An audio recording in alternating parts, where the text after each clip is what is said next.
जी Nepal HD television अब तपाईँ सँगसँगै।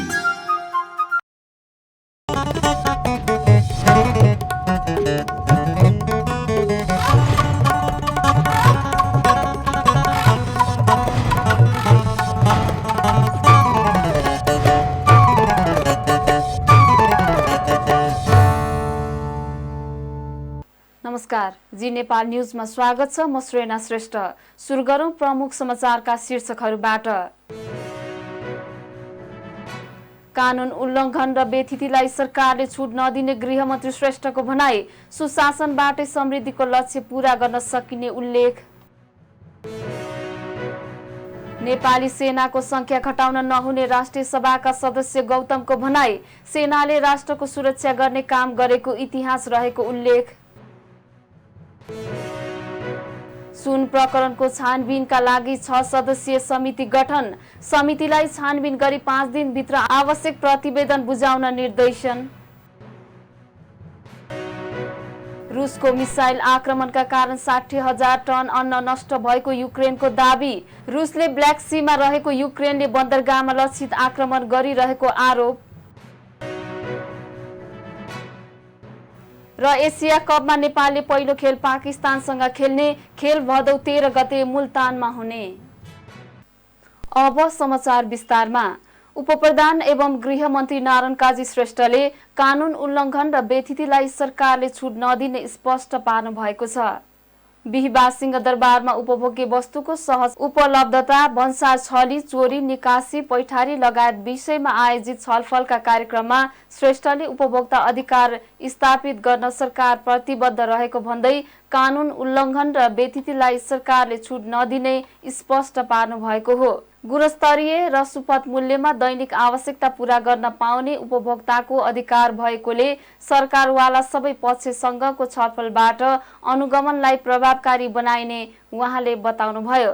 गृहमन्त्री श्रेष्ठले व्यवसायमा देखिएका कमजोरी सच्याउने र समस्या भए समाधान गर्ने दिशातर्फ प्रभावकारी कदम चाल्नु आवश्यक रहेको धारणा राख्नुभयो।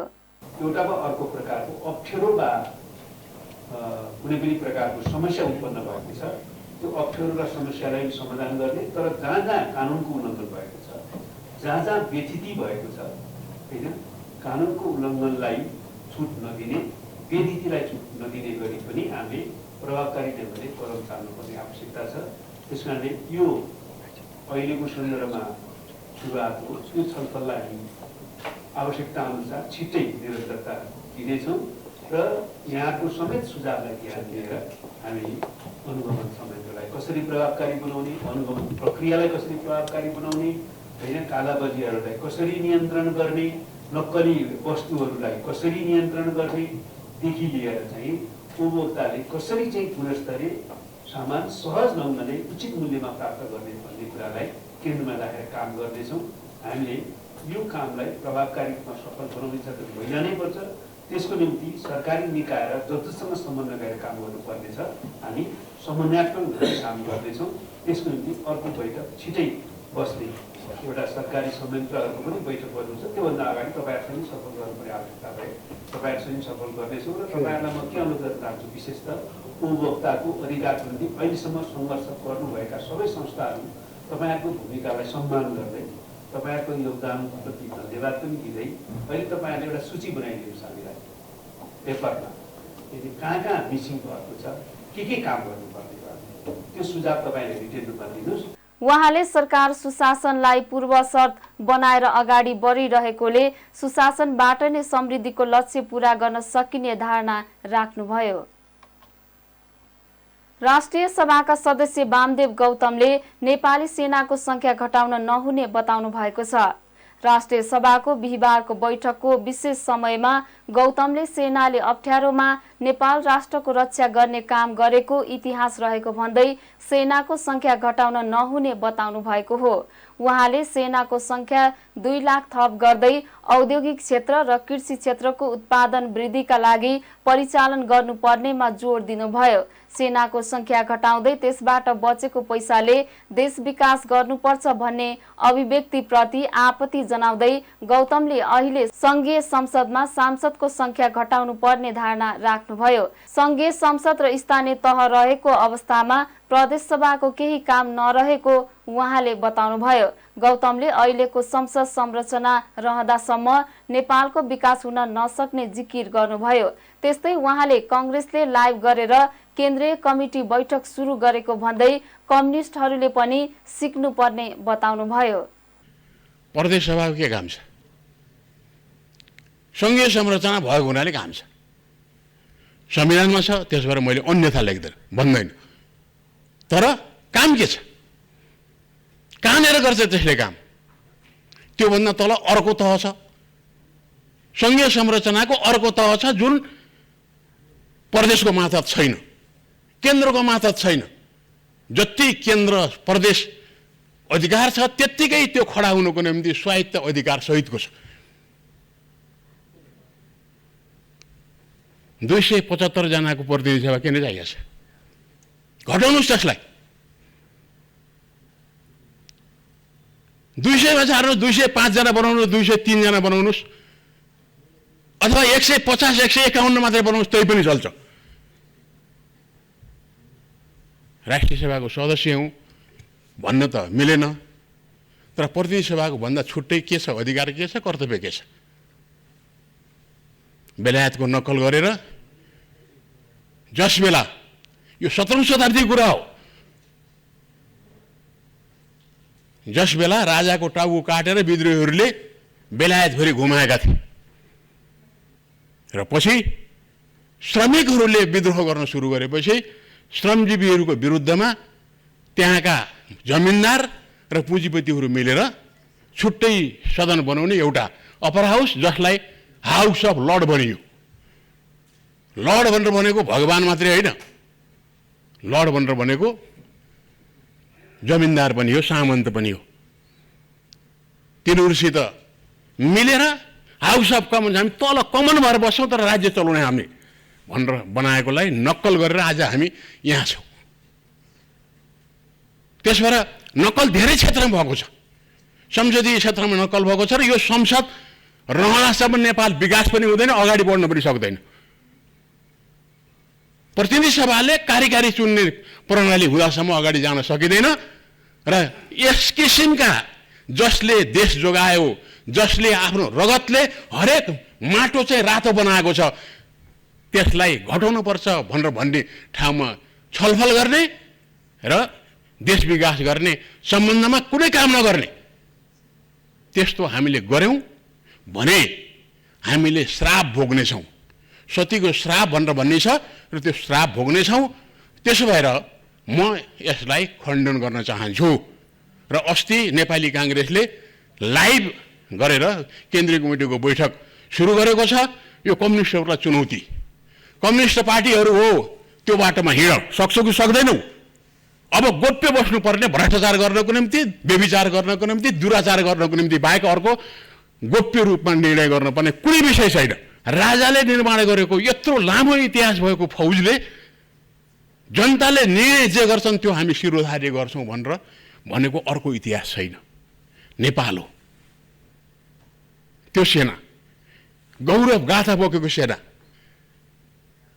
यो इतिहास पढ्नुपर्छ, दोहोऱ्याएर पढ्नुहोस्। अनुरोध गर्छु ती साथीहरूलाई जसले सेनाको संख्या घटाउनुपर्छ, त्यसबाट बचेको पैसाले देश विकास गर्नुपर्छ भन्नुहुन्छ। नेपाली सेनालाई त्यसलाई नियमित सेना 96,000 अथवा 1 लाख राखिदिनुहोस्।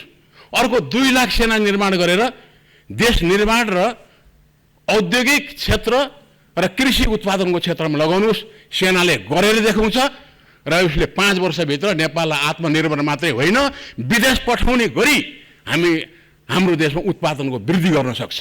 उहाँले दलहरूले गोप्य रूपमा बैठक गर्नुपर्ने कुनै कारण नरहेको पनि बताउनुभयो। राष्ट्रिय सभा सदस्य रमेश जङ रायमाझीले त्रिभुवन विमानस्थलको भन्सार कार्यालय क्षेत्रबाट बरामद भएको सुन प्रकरणमा भन्सारको कर्मचारी र प्रहरीको समेत मिलेमतोको आशंका गर्नु भएको छ।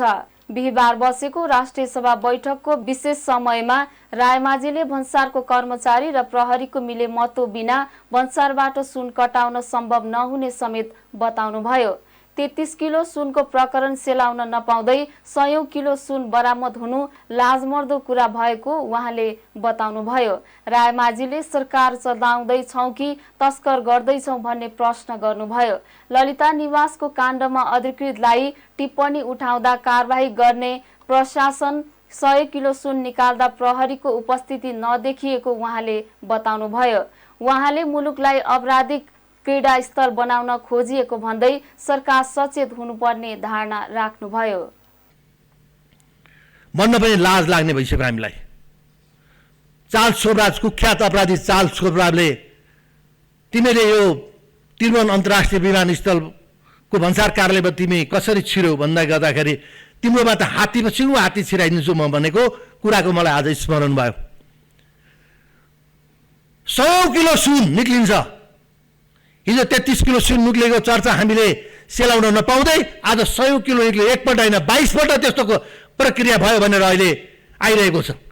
यो 100 किलो सुन निक्लिँदाखेरि त्यहाँका कर्मचारीहरू हामीले एउटा मोबाइल हामीले लगाइराखेको घडी कुनै बेला खोलेर कोटको गोजीमा हालेर त्यो मेसिनबाट छिटो लागेर डिटेक्टर कराउँछ। आज 100 किलो सुन निक्लिँदाखेरि डिटेक्टर किन कराएन? त्यहाँको भन्सारको कर्मचारीहरू के गरिरहेका थिए? त्यहाँको पुलिस के गरिरहेको थियो? आज हामीले हेर्ने कुरा हो कि होइन? हामीलाई लाज हुन्छ कि हुँदैन? हामीले लाज मान्नुपर्छ कि पर्दैन? संसारभरि पुग्छ यो न्युज। संसारभरिका मान्छेले हेर्छन् हामी सरकार चलाउँदैछौँ कि हामी तस्कर गर्दैछौँ। हामी जनतालाई राहत दिन खोज्दैछौँ कि जनताको शान्ति सुरक्षा गर्न खोज्दैछौँ कि आर्थिक मन्दी भइरहेको बेला राजस्व टाइट गरेर उठाउन खोज्दैछौँ कि राजस्व खुल्ला गर्न खोज्दैछौँ? आज यो मेरो प्रश्न छ सरकारसँग। आज यसरी हामी हिँड्ने हो भने एकतिर ललिता निवासको काण्डमा एउटा टिप्पणी उठाएको अधिकृतलाई 20 वर्ष पछाडि टिप्पणी उठाऊ भनेर आदेश गर्दाखेरि छानबिन गर्न सक्ने नेपालको प्रहरी आज 100 किलो सुन निक्लिँदाखेरि नेपालको पुलिस कहाँ गइरहेको थियो? भन्सारको कर्मचारीको मिलोबत्त बिना हुन्छ? पुलिसको मिलोबत्त बिना हुन्छ? यो चिज सम्भव छैन, कुनै पनि सम्भव छैन। हामी विराटनगर जाँदाखेरि पनि डिक्टेटरले हाम्रो शरीरमा केही करायो भने के छ मानिदिन्छु भने सोध्छ, पुलिसले यो छ भनेपछि जानुस् भन्छ। आज 100 किलो सुन निक्लिँदाखेरि हामी लापत्ता छौँ, हामी बेपत्ता छौँ। त्यसकारण यो जुन आपराधिक गतिविधिहरू मुलुकलाई आपराधिक गतिविधिको किडा छल बनाउन खोजिँदैछ यसबाट सरकार सचेत हुन जरुरी छ। सरकारले यस्ता मान्छेसँग सरकारको साँठगाँठ छ भने भन्नु पर्यो सदनमा, हाम्रो काम नै यो हो भनेर। होइन भने सरकारका मान्छेले यस्ता मान्छेलाई कारबाही गर्नु पर्यो। र 22 पल्ट भनेर आइरहेको छ न्युज। आज कसरी आयो 22 पल्टसम्म? त्यसकारण यो पटक पटक हुने धन्दा हो। यो धन्दा नेपालमा एकतिर एउटा चिज गर्ने, हिजो मात्रै त्यो पक्राउ पर्यो, आज मात्रै पनि छोडिएको हुनसक्छ छ, अस्तिको दिन मात्रै पनि छोडिएको हुनसक्छ छ। किन एउटा वर्गलाई त्योतिर लगाइदिएर डाइभर्ट गरेर अनि फेरि धन्दा गरिराख्ने हुन्छ त्यो धन्दा गर्ने मान्छेहरू। त्यसकारण सम्माननीय अध्यक्ष महोदय, आज म एकदम गम्भीरताका साथ उठाइरहेको छु।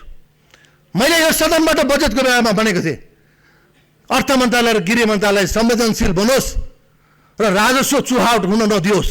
त्यसअघि बैठकको सुन्ने समयमा सांसद विमला घिमिरेले सुन प्रकरणमा प्रभावकारी अनुसन्धान गरी दोषीलाई कानुनी दायरामा ल्याइनुपर्ने बताउनुभयो। त्रिभुवन अन्तर्राष्ट्रिय विमानस्थलबाट ठूलो परिमाणमा सुन बरामद भएको छ। सुन ओसार पसारको आरोपमा प्रहरीले 6 जनालाई पक्राउ गरिसकेको छ भने जहाज मार्फत सुन विमानस्थल भन्सार कार्यालयबाट बाहिरिनुको कारण पत्ता लगाउन भन्सार विभागले आज मात्रै 6 सदस्यीय छानबिन समिति गठन गरेको छ। एक रिपोर्ट।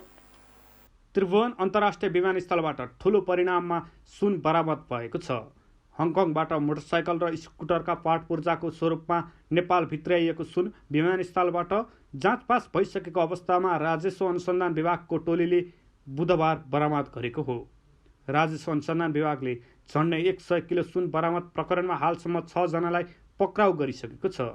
सुन ओसार प्रसारको आरोपमा दोलखा मेलुङ गाउँपालिका 3 घर भई हाल काठमाडौँ स्वयम्भू बस्ने 53 वर्षीय रामकुमार भुजेल, मेलुङ 3 घर भई साँखु बस्ने 21 वर्षीय दिलीप भुजेल, भोजपुर अरुण गाउँपालिका 4 घर भई बुढा नीलकण्ठ बस्ने 49 वर्षीय हर्कराज राई र भारत घर भई हाल काठमाडौँ रानी पोखरी बस्ने भारतीय नागरिक थाप्तेन छिरिङलाई प्रहरीले पक्राउ गरिसकेको छ। प्रहरीले अन्य 2 जनाको भने नाम खुलाएको छैन। बुधबार त्रिभुवन अन्तर्राष्ट्रिय विमानस्थल क्षेत्रमा गरेको खोज तलासका क्रममा विमानस्थलको भन्सार पास भएर ट्याक्सीमा लैजान लागेको उक्त सुन विभागको टोलीले बरामद गरेको थियो। एयरपोर्ट भन्सार गेटबाट सुन बोकेको बा 2 ज 2324 नम्बरको ट्याक्सीलाई बुधबार साँझ 6 बजे नियन्त्रणमा लिएको थियो। विभागले विमानस्थल भन्सार कार्यालयको गेट अगाडि सुन बरामद गरी तत्काल 2 जनालाई पक्राउ गरेको थियो। त्यसपछि आज बिहानसम्म थप 4 जनालाई पक्राउ गरिसकेको छ। सुन हङकङबाट ल्याइएको खुलेको छ। नेपालमा एकैपटक यति धेरै सुन बरामद भएको यो पहिलो घटना हो। जाँच मार्फत सुन विमानस्थल भन्सार कार्यालयबाट बाहिरिनुको कारण पत्ता लगाउन भन्सार विभागले आज मात्रै 6 सदस्य छानबिन समिति पनि गठन गरेको छ। त्रिभुवन अन्तर्राष्ट्रिय विमानस्थलबाट करिब 100 किलो सुन जाँच पास भएको सम्बन्धमा छानबिन गर्न भन्सार कार्यालयले समिति गठन गरेको हो। विभागका अनुसन्धान शाखा निर्देशक मानबहादुर पौडेलको संयोजकत्वमा गठित समितिलाई विमानस्थल भन्सारबाट करिब 1 क्विन्टल सुन बाहिरिएको बारे पुरै छानबिन गर्न विभागले 5 दिने समय दिएको छ। छानबिन टोलीले गोदाममा थप सामान भए नभएको, भन्सार प्रक्रियाको त्रुटि, जाँचपासमा खटिएका कर्मचारीहरूले मालवस्तुको एक्सरे परीक्षण गरे नगरेको, त्यसमा खटिएका कर्मचारी र मालवस्तुको भन्सार मूल्याङ्कन गर्ने कर्मचारी, पास गर्ने अन्तिम निर्णय गर्ने अधिकारी तथा सीसीटीभी फुटेज इत्यादिको अध्ययन गर्नेछ। सुन बरामद भएपछि विभागले सुन र चालक सहित ट्याक्सीलाई नियन्त्रणमा लिएर अनुसन्धान अघि बढाएको बताएको छ। बरामद सुनको एकिन परिणाम बुझ्न विभागले जोख्नका लागि राष्ट्र बैङ्कमा पठाएको छ। राष्ट्र बैङ्कमा जोखेपछि सुनको आधिकारिक परिणाम निश्चित हुने विभागका अधिकारीहरूले बताएका छन्। कार्गोका रूपमा आएको सुन भन्सार पास भएर बाहिरिसकेको अवस्थामा राजस्वको टोलीले बरामद गरेको थियो। उच्च राजनीतिक नेतृत्व र भन्सार कर्मचारीको मिलोमतोमा विमानस्थल भन्सार कार्यालयबाट अवैध रूपमा सुन कारोबार भइरहेको यो घटनाले पनि पुष्टि गरेको छ। 1 अर्बभन्दा बढी मूल्य पर्ने यो सुन कसको हो भन्ने खुलेको छैन। अहिले चर्चामा रहेको सुन प्रकरणमा को उच्च पदस्थ अधिकारीहरू जोडिएलान् त्यो भने हेर्न नै बाँकी छ। अहिले चर्चामा रहेको सुन प्रकरणमा उच्च पदस्थ अधिकारीहरू नै संलग्नता भएको भन्ने आशंका पनि गर्न थालिएको छ। सुन प्रकरणको निष्पक्ष रूपमा छानबिन गरी अनुसन्धान गर्नुपर्ने देखिन्छ। जी नेपाल 4K टेलिभिजनका लागि विक्रम दाहाल, काठमाडौँ। व्यवसायी दीपक मल्होत्राले त्रिभुवन अन्तर्राष्ट्रिय विमानस्थलबाट बरामद भएको ठूलो परिमाणको सुनमा आफ्नो संलग्नता नरहेको बताउनु भएको छ। सुन प्रकरणमा आफ्नो नाम जोडिएपछि बिहिबार काठमाडौँमा पत्रकार सम्मेलन गर्दै उहाँले आफ्नो बारेमा आएको समाचार भ्रामक र असत्य रहेको भन्दै आफ्नो कुनै संलग्नता नरहेको बताउनु भएको हो। उहाँले आफूले गर्ने सबै कारोबारहरू संगठित संस्था मार्फत हुने भएकोले प्रचलित कानुन बमोजिम व्यवसायको कर विवरण, अनुमानित आय विवरण र वार्षिक आय विवरण मार्फत सम्बद्ध सरकारी निकायमा पेश भई जानकारी हुने गरेको धारणा राख्नुभयो। आफू र आफ्नो परिवारले व्यक्तिगत रूपमा तथा प्रत्यक्ष एवं परोक्ष रूपमा अन्य व्यक्तिसँग मिली वा अन्य व्यक्तिलाई परिचालन गरी गैरकानुनी कुनै कारोबार गर्ने नगरेको उहाँले दाबी गर्नुभयो। समाचारमा लेखिए जस्तो यो विषयमा मेरो कुनै पनि संलग्नता नभएको र प्रकाशित समाचारमा मसँग सम्बन्धित विषयहरू सत्य नभएको, भ्रामक र कपोलकल्पित रहेको जानकारी गराउन चाहन्छु। म र मेरो परिवारका सबै सदस्यहरूको व्यावसायिक कारोबारहरू नेपाल कानुन बमोजिम स्थापना भएका निकाय मार्फत हुने गरेको छ। मैले गर्ने सबै कारोबारहरू सङ्गठित संस्था मार्फत हुने भएकोले प्रचलित कानुन बमोजिम मेरो व्यवसायको कर विवरण, अनुमानित आय विवरण र वार्षिक आय विवरण मार्फत सम्बद्ध सरकारी निकायमा पेश भई जानकारी हुने गर्दछ। म र मेरो परिवारले व्यक्तिगत रूपमा तथा प्रत्यक्ष एवं परोक्ष रूपमा अन्य व्यक्तिसँग मिली वा अन्य व्यक्तिलाई परिचालन गरी गैर कानुनी कुनै कारोबार गर्ने गरेको छैन। म र मेरो परिवारको कारोबार आय सबै कानुन बमोजिम अभिलेखबद्ध पारदर्शी भई कानुन बमोजिम पेश हुने विवरण राज्यको पूर्ण जानकारीका विषय हुन्। नयाँ पत्रिकामा प्रकाशित समाचारमा भने जस्तै त्यो सुन आयात गर्न म सम्बद्ध व्यापारिक प्रस्थान एवं मेरो व्यक्तिगत सम्पत्तिबाट कुनै पनि माध्यमबाट भुक्तानी पठाउने कार्य भए गरेको छैन। साथै उक्त सुन आयातमा म, मेरो परिवार, म सम्बद्ध व्यापारिक प्रतिष्ठान वा सोसँग सम्बद्ध अन्य कुनै साझेदार एवं कर्मचारीको नाउँमा आयात गरेको र उक्त वस्तु भन्सार जाँचपाँच गर्ने र जिम्मा लिने कार्यमा म, मेरो नातेदार एवं म सम्बद्ध व्यावसायिक निकायको कुनै सम्बन्ध नभएको स्पष्ट पार्न चाहन्छु। पत्रिकामा नाम उल्लेख गरिएका अन्य कुनै पनि व्यक्तिसँग मेरो कारोबार र सम्बन्ध हुन त परेको कुरा चिन्जान समेत छैन। विदेशबाट पठाएको भनेको वस्तु आयात गर्ने, उक्त वस्तु भंसार जाँचपाँच गराउने र वस्तु जिम्मा लिने कुनै पनि चरणमा मेरो संलग्नता छैन। तर प्रकाशित समाचारमा स्रोतको हवाला दिँदै आफै कल्पना गरेर पत्रकारले मेरो नाम मुछेका छन्। मेरो तस्बिर समेत राखेर मेरो सार्वजनिक जीवनमाथि प्रहार गर्न खोजेका छन्। यसबाट समाचार लेख्ने पत्रकार उक्त प्रकाशन संस्थाको नियत राम्रो नभएको स्पष्ट देखिन्छ। एउटा पत्रकारको अनुमान र आशंकाका आधारमा के कसैको सार्वजनिक जीवनमा प्रहार गर्न समाजमा स्थापित पहिचानलाई खलबल्याउन पाइन्छ। यो समाचार लेख्दा तयार पार्दा मसँग निज पत्रकार वा सो प्रकाशनबाट कसैले यस विषयमा जानकारी समेत लिन चाहेन। समाचारमा मलाई सम्पर्क गर्न खोज्दा सम्पर्क नभएको उल्लेख गरिए पनि त्यो सरासर झुट हो। म नेपालमा बसोबास भएको व्यक्ति हुँ। काम विशेषले कहिलेकाहीँ विदेश जानुको अवस्था बाहेक म सदैव नेपालमा रहने हुँदा मसँग सम्पर्क नहुने अवस्था हुँदैन। सम्पर्क हुन नसकेको बेहोरा पारी निवेदकको वैयक्तिक, पारिवारिक, सामाजिक एवं व्यापारिक ख्यातिलाई धुलोमा मिलाउने, धुलिसात पार्ने गरी गैर कानुनी कार्यमा संलग्नता भएको राष्ट्रिय समाचार माध्यममा प्रकाशित गरिनु कदापि क्षम्य र सहनयोग्य कार्य मानिँदैन। एक नागरिकले समाजमा वर्षौंको लगानी, निष्ठा, कर्तव्य परायणता, कानुनको पालना लगायतका क्रियाकलापद्वारा आफ्नो पहिचान र प्रतिष्ठा आर्जन गरेको हुन्छ। व्यक्तिको ख्याति एवं प्रतिष्ठा उसको आफ्नो सम्पत्तिभन्दा महत्त्वपूर्ण आर्जन हो। व्यक्तिलाई समाजमा सम्मान र विश्वास निजको व्यक्ति एवं प्रतिष्ठाको आधार मानिन्छ। मैले धेरै लामो समयदेखि कानुन सम्मत व्यापार व्यवसाय गरी आफ्नो निष्ठावान व्यावसायिक पहिचान बनाएको छु। एक सामान्य नागरिक सरह मेरो आफ्नो वैयक्तिक, पारिवारिक एवं सामाजिक पहिचान, प्रतिष्ठा र सम्मान रहेको छ। यस पृष्ठभूमिमा मलाई एक पटक पनि नबुझी समाचारमा उल्लेखित गैर कानुनी क्रियाकलापमा मेरो तस्बिरसहित संलग्नता रहेको भने समाचारले मलाई अनर्गल आरोप लगाउने, मेरो स्वाभिमानता र अन्तस्करणमा गम्भीर चोट पुर्याउने र मर्माहत गर्ने कार्य भएको छ। अन्यलाई आपेक्षा लगाउनु, मर्माहत गर्नु र प्रतिष्ठालाई धुलिसात गराउने कार्य किमार्थ पनि नैतिकतापूर्ण र व्यावसायिक आचरणभित्र पर्दैन। व्यावसायिक मूल्य, मान्यता, आचरणको सीमा नागी बेलगाम संवाददातालाई एक नागरिकले आफ्नो तर्फबाट खेद प्रकट गर्नु मेरो कर्तव्य ठान्दछु। सत्य र वस्तुनिष्ठ समाचार प्रकाशित हुने उपस्थित पत्रकार समक्ष प्रस्तुत प्रेस विज्ञप्ति जारी गर्ने मेरो नैतिकतापूर्ण साहसले नै मेरो निर्दोषता परिपुष्टि गर्ने मैले विश्वास लिएको छु। उहाँले आफ्नो बारेमा गलत समाचार लेख्ने मिडिया र पत्रकारले माफी नमागे र खण्डन प्रकाशन नगरे कानुनी उपचारमा जाने पनि चेतावनी दिनुभयो। चितवनमा डेंगूबाट 2306 जना संक्रमित भएका छन्। आर्थिक वर्ष 2079-80 मा जिल्लामा डेंगूबाट 4 जनाको मृत्यु भएको छ। जिल्ला स्वास्थ्य कार्यालयका सूचना अधिकारी राम केसीका अनुसार गत आर्थिक वर्षमा जिल्लामा विभिन्न अस्पतालमा 14,728 जनाको परीक्षण गरिएकोमा 3,324 जनामा डेंगूको संक्रमण देखिएको थियो।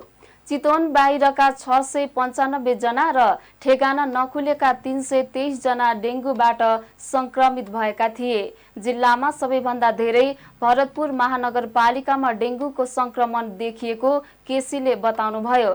भरतपुरमा 1,646 जना, रत्ननगर नगरपालिकाका 2565 र खैरेनी नगरपालिकामा 184 जना संक्रमित भएका थिए।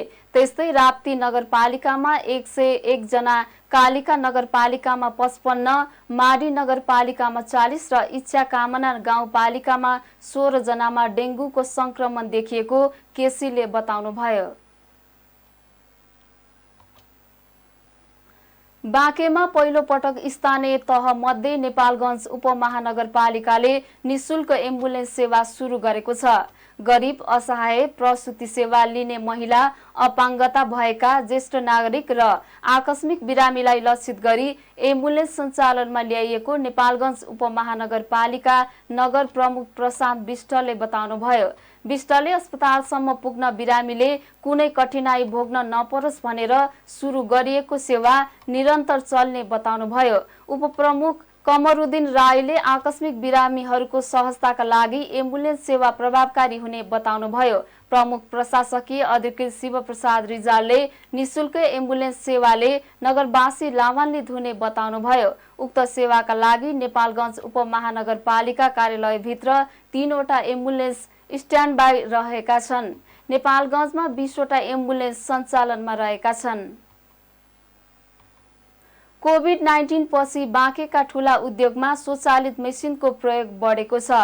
यसले भारतबाट यहाँ ल्याउनै पर्ने कामदारको अभाव सिर्ने र उत्पादन समेत वृद्धि भइरहेको उद्योगीहरूले बताएका छन्।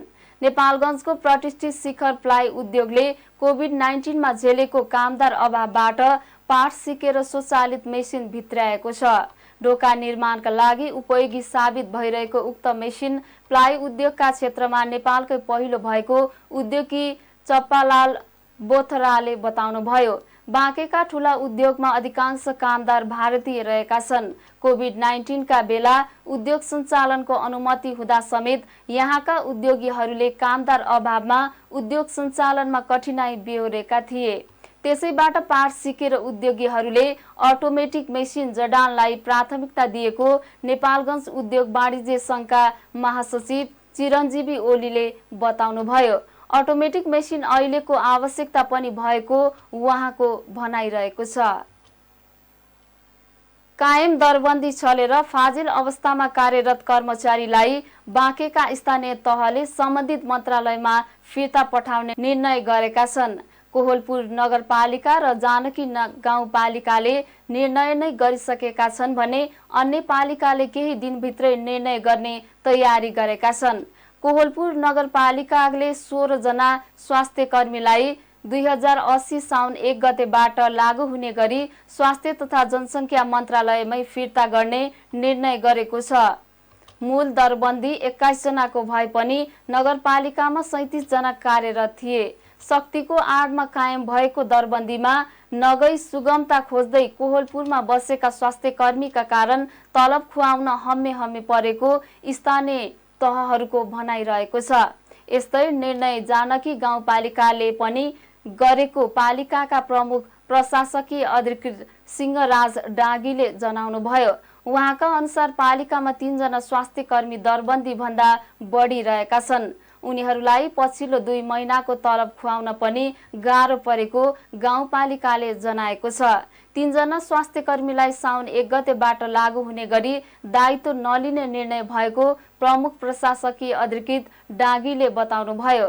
बैजनाथ गाउँपालिकामा 8 जना कर्मचारी दरबन्दी भन्दा धेरै रहेका छन्। उपमहानगरपालिकाले यस विषयमा चाँडै निर्णय लिने प्रमुख प्रशासकीय अधिकृत शिवप्रसाद रिजालले जानकारी दिनुभयो।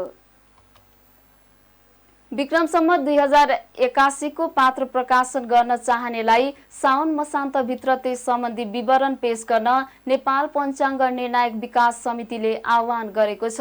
पञ्चाङ्गकारले सूर्य सिद्धान्तको मूल सूत्रबाट ग्रह स्पष्टीकरण, ग्रहको उदय, अस्त, चाडपर्व, विवाह, व्रतबन्धका मुहूर्त र ग्रहण आदि विषय समावेश भएको पञ्चाङ्ग गणना गरी पेश गर्न समितिले सार्वजनिक सूचना मार्फत अनुरोध गरेको हो। आवश्यक दस्तुर पनि साउन मसान्तभित्र समितिको कार्यालय नारायणहिटीमा बुझाउनु पर्ने गरी सूचित गरिएको समितिका अध्यक्ष प्राध्यापक श्रीकृष्ण अधिकारीले जानकारी दिनुभयो। मन्त्री परिषदले विक्रम सम्मत 2077 पुस 20 गते गरेको समितिको गठन आदेशको स्वीकृति बमोजिम यो सूचना प्रकाशन गरिएको हो। गठन आदेश बमोजिम समितिको स्वीकृति बिना पात्र र भित्ते पात्र प्रकाशन गर्न नपाइने जनाइएको छ। स्वीकृति बिना प्रकाशन गरिएका पात्रलाई नियम बमोजिम आवश्यक कारबाही गरिने पनि उहाँले बताउनुभयो। नयाँ पञ्चाङ्गकारको हकमा आफैले गणना गरेको कम्तीमा 3 वर्षको पञ्चाङ्ग गणनाको गणित र विक्रम सम्मत 2081 को गणनाको सबै आधार एवं गणित पनि पेश गर्नुपर्ने सूचनामा उल्लेख गरिएको छ।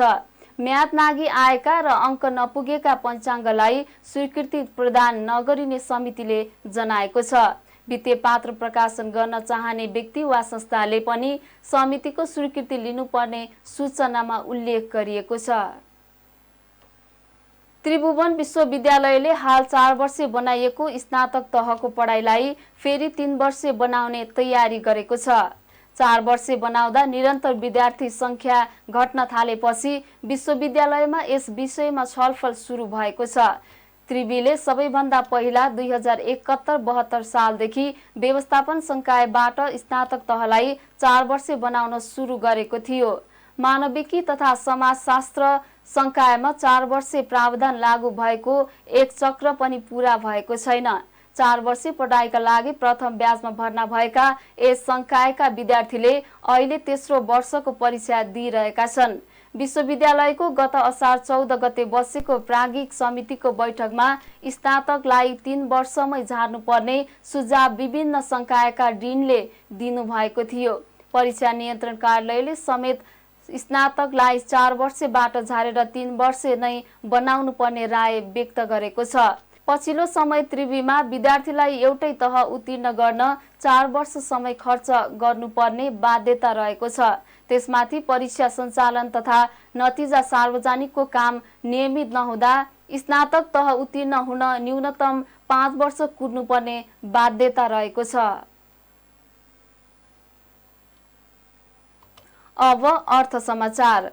लगातार 5 दिनसम्म बढेको शेयर बजार आज बिहिबार भने सामान्य घटेको छ। शेयर बजार परिसूचक नेप्से आज 1.31 अङ्कले घटेर 2163.92 बिन्दुमा झरेको छ। आज फाइनान्स, होटल, लगानी, बिमा, म्युचुअल फन्ड र अन्य समूहको शेयर घटेको छ भने अरू समूहको शेयर सामान्य बढेको छ। आज सबैभन्दा धेरै सिटिजन्स म्युचुअल फन्ड र कुमारी इक्विटी फन्डको शेयर 10% घटेको छ। समग्रमा बजार घटे पनि विशाल बजार कम्पनी र लिबर्टी इनर्जी कम्पनीको शेयर 10% बढेको छ। आज 264 वटा कम्पनीका 84,24,000 किता शेयर कारोबार भएका छन्। 54,900 पटक भएका कारोबारमा 3 अर्ब 5 करोड 24 लाख रुपैयाँको शेयर किनबेच भयो। सबैभन्दा धेरै शिवम सिमेन्टको 14 करोड 23 लाख रुपैयाँको शेयर खरिद बिक्री भएको छ। अब अन्तर्राष्ट्रिय समाचार। रुसको मिसाइल आक्रमणका कारण 60,000 टन अन्न नष्ट भएको युक्रेनले जनाएको छ। लगातारको आक्रमणले अन्न भण्डारण पूर्वाधारमा पनि क्षति पुगेको युक्रेनले दाबी गरेको हो। युक्रेनका कृषि मन्त्री माइकोला सोलस्कीले निर्यात पूर्वाधारको ठूलो हिस्सामा क्षति पुगेको बताएको बीबीसीले जनाएको छ। रुसले ब्ल्याक सीमा रहेका युक्रेनको बन्दरगाहमा लक्षित आक्रमण गरिरहेको युक्रेनको आरोप रहेको छ। यसअघि रुसले युक्रेनको खाद्यान्न निकासी गर्ने सम्झौताबाट बाहिरिएको घोषणा गरेको थियो। रुसले खाद्यान्न निकासी गर्ने सम्झौता नवीकरण गर्न अस्वीकार गरेपछि विश्वभर मूल्य वृद्धि हुने र केही देशमा खाद्य सङ्कट निम्तन सक्ने चेतावनी दिएको छ। पश्चिममा देशको प्रतिबन्धका कारण सम्झौता नवीकरण नगरेको रुसले बताएको छ। 1 वर्ष अघि सम्झौता हुँदा संयुक्त राष्ट्र सङ्घले रुसलाई कृषि उत्पादन र मल निर्यातमा सहयोग गर्ने प्रतिबद्धता जनाएको थियो। तर पश्चिममा देशले लगाएको प्रतिबन्धका कारण आफूलाई कठिनाई भएको रुसको भनाइरहेको छ। अब खेल समाचार। नेपालले एसिया कपमा पहिलो खेल घरेलु टोली पाकिस्तानसँग खेल्ने भएको छ। एसिया कपको उद्घाटन नै नेपाल र पाकिस्तान बीचको खेलबाट हुने भएको छ। नेपाल र पाकिस्तान बीचको खेल भदौ 13 मा मुल्तानमा हुनेछ। पाकिस्तानको मुल्तानमा उक्त खेलपछि नेपाल श्रीलङ्का जानुपर्ने हुन्छ। नेपाल र भारत बीचको खेल भने श्रीलङ्काको कार्नीमा भदौ 18 मा हुनेछ। समूह ए मा नेपाल, भारत र पाकिस्तान रहेका छन्। समूह बी मा बंगलादेश, श्रीलङ्का र अफगानिस्तान रहेका छन्। हरेक समूहको शीर्ष 2 टोली सुपर 4 मा पुग्नेछन्। सुपर 4 मा 6 सेप्टेम्बरदेखि 15 सम्म हुनेछन्। सुपर 4 को एक खेल मात्रै पाकिस्तानमा हुनेछ, अन्य सबै श्रीलङ्कामा हुनेछन्। सुपर 4 मा शीर्ष 2 मा रहने 2 टोली 17 सेप्टेम्बरमा फाइनलमा भिड्नेछन्। लाहोरमा एक मात्रै सुपर 4 को खेल हुनेछन्, अन्य सबै सुपर 4 र फाइनल लाहोरमा हुनेछ। भारतले पाकिस्तान जान अस्वीकार गरेपछि खेलहरू श्रीलङ्कामा हुनेछन्। पाकिस्तानमा भने 4 खेल मात्रै हुनेछन्। खेल समाचार सँगै हामी जी नेपाल न्यूजको अन्त्यमा आइसकेका छौं। जाँदा जाँदै प्रमुख समाचारका शीर्षकहरू पुनः एकपटक। कानून उल्लङ्घन र बेथितिलाई सरकारले छुट नदिने गृहमन्त्री श्रेष्ठको भनाई। सुशासनबाटै समृद्धिको लक्ष्य पूरा गर्न सकिने उल्लेख। नेपाली सेनाको संख्या घटाउन नहुने राष्ट्रिय सभाका सदस्य गौतमको भनाई। सेनाले राष्ट्रको सुरक्षा गर्ने काम गरेको इतिहास रहेको उल्लेख। सुन प्रकरणको छानबिनका लागि 6 सदस्यीय समिति गठन। समितिलाई छानबिन गरी 5 दिनभित्र आवश्यक प्रतिवेदन बुझाउन निर्देशन। रुसको मिसाइल आक्रमणका कारण 60,000 टन अन्न नष्ट भएको युक्रेनको दाबी। रुसले ब्ल्याक सीमा रहेको युक्रेनले बन्दरगाहमा लक्षित आक्रमण गरिरहेको आरोप। र एसिया कपमा नेपालले पहिलो खेल पाकिस्तानसँग खेल्ने। खेल भदौ 13 गते मुल्तानमा हुने। प्रमुख समाचारका शीर्षकसँगै अहिलेका लागि जी नेपाल न्यूज सकियो। ताजा समाचार र मनोरञ्जनका लागि जी नेपाल 4K टेलिभिजन हेर्दै गर्नुहोला। नमस्कार।